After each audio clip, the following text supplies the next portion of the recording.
بسم اللہ الرحمن الرحیم۔ الصلاۃ والسلام علیک یا سیدی یا رسول اللہ وعلی آلک و اصحابک یا حبیب اللہ و خاتم النبیین۔ میں ہوں آپ کا میزبان سراج الدین امجدی۔ آپ دیکھ رہے ہیں لائیو ڈیجیٹل نیوز۔ اللہ کریم سے امید ہے آپ جہاں بھی ہوں گے بخیر و عافیت ہوں گے۔ جن دوستوں نے چینل کو سبسکرائب کیا تہ دل سے ان کا شکریہ۔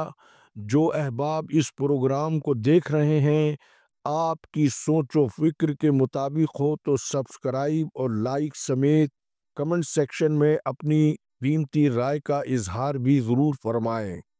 ناظرین کرام، میں سب سے پہلے آپ کو آج کی ہیلتھ ڈائری میں یہ بتاتا چلوں کہ بلوچستان کی طرز کا سندھ میں بھی طبی اور نیم طبی تنظیموں کا ایک گرینڈ ہیلتھ الائنس بننے کے امکانات روشن ہو چکے ہیں، کیونکہ محکمہ صحت میں جاری حکومت سندھ کی سرپرستی میں لاقانونیت، کرپشن اور فرشناس ملازمین کے خلاف انتقامی کارروائیوں کو روکنے کے لیے وائی ڈی ایس سندھ کے صدر ڈاکٹر محبوب نوناری نے مختلف طبی تنظیموں کا اجلاس آج پیر کو طلب کر لیا ہے۔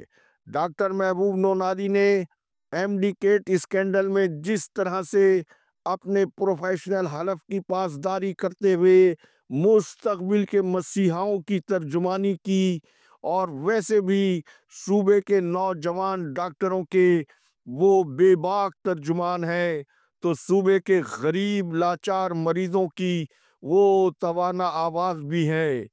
لہذا ہر شعبے زندگی میں فسطائیت کے اس دور میں محکمہ صحت کے قومی سرکاری اداروں کی کھلی لوٹ مار کے لیے، جہاں مین اسٹریم میڈیا کا بڑا حصہ مفادات سمیٹنے میں لگا ہوا ہے، وہیں سوشل میڈیا کے متحرک فعال کردار نے طبی اور نیم طبی تنظیموں کو بھی اپنا کردار ادا کرنے کے لیے راہ ہموار کی ہے۔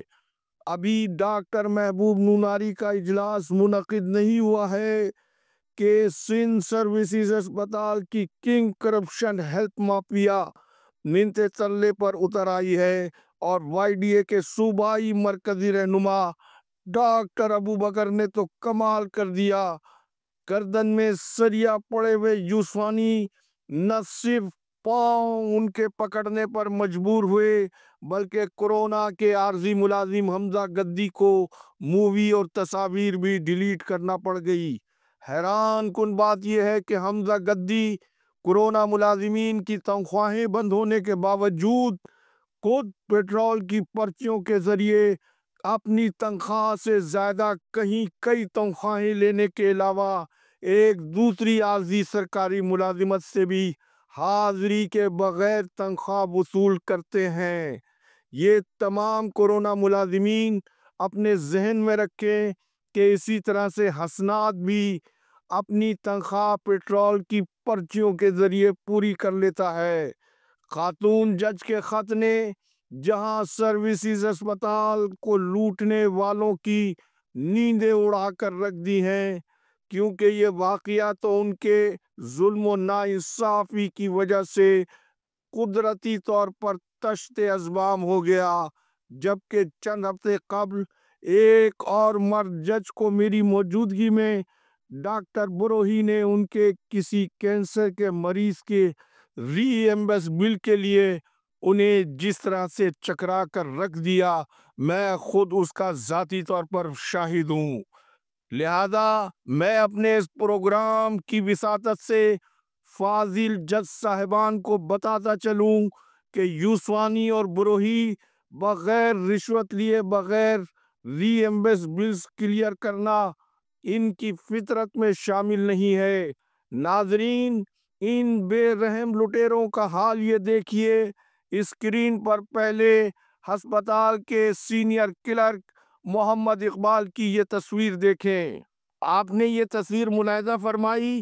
ہسپتال کے یہ سینئر کلرک جنہوں نے ایل ڈی این کو بتایا کہ وہ امراض قلب کے مستقل مریض ہیں، 4 ماہ سے ان کے علاج معالجے کے 4 ری ایمبس کے بلز یوسفانی دبائے بیٹھے ہیں، اور ان کی لوکل پرچیز کی ادویہ کی پرچیاں بھی منظور نہیں کی جاتی ہیں۔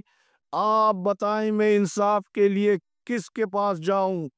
جبکہ اس پس منظر میں ڈاکٹر بروئی کا یہ کہنا کہ وہ خود تو ہٹ سکتے ہیں لیکن یوسوانی کو نہیں چھوا جا سکتا ہے۔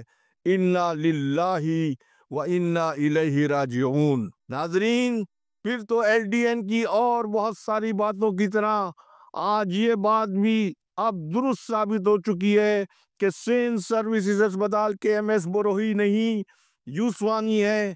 لیکن شاید یوسوانی کے علم میں یہ نہیں ہے کہ وہ جب نگراں حکومت کے دور میں خلاف قانون طریقے سے فوجی کوٹے پر سول اسپتال کراچی میں بھرتی ہو کر آئے تھے اور جنہوں نے انہیں انگلی پکڑ کر کرپشن کرنا سکھایا تھا، وہ طاقتور افسر آج اللہ کی پکڑ میں آ کر خود زندہ درگور ہو چکا ہے۔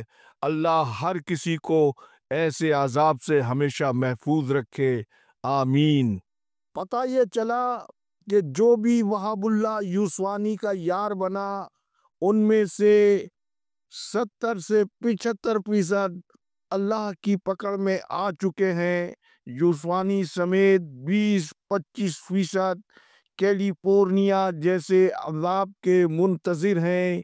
یہی نہیں، محکمہ صحت سندھ میں جاری کرپشن اور لاقانونیت کی شہرت کے سربراہ سابق سیکریٹری صحت ڈاکٹر فضل اللہ پیجو بتائے جاتے ہیں، جو صوبائی محکمہ صحت کے کل بجٹ میں پروکیورمنٹ ڈپارٹمنٹ سے لے کر کلیدی اسامیوں پر ہونے والی تقرریوں اور ڈیولپمنٹ کے اربوں روپے کے منصوبوں میں فیصلہ سازی کی کھلی شہرت رکھتے ہیں۔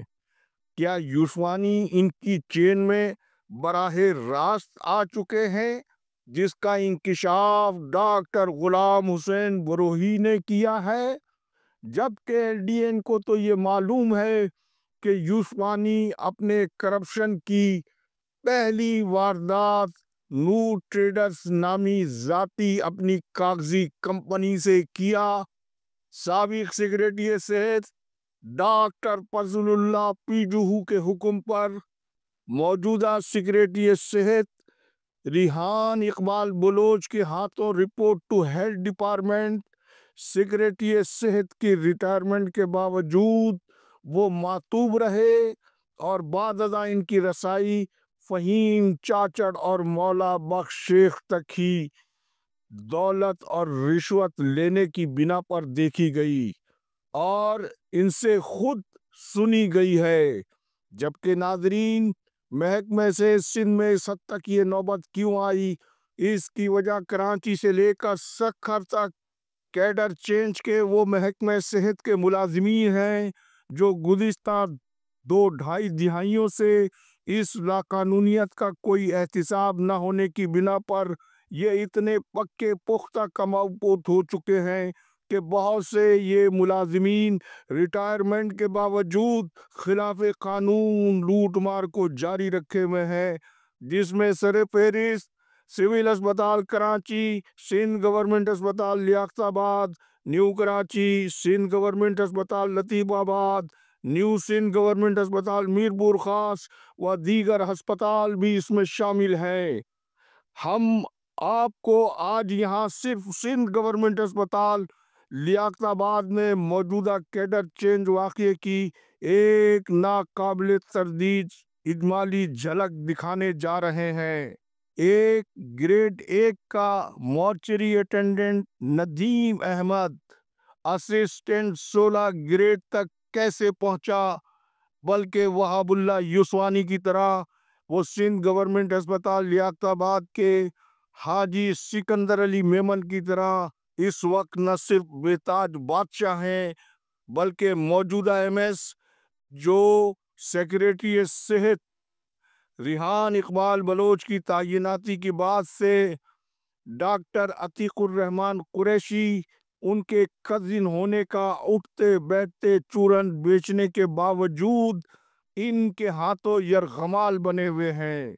ندیم احمد موجودہ غیر قانونی اسسٹنٹ سندھ گورنمنٹ اسپتال لیاقت آباد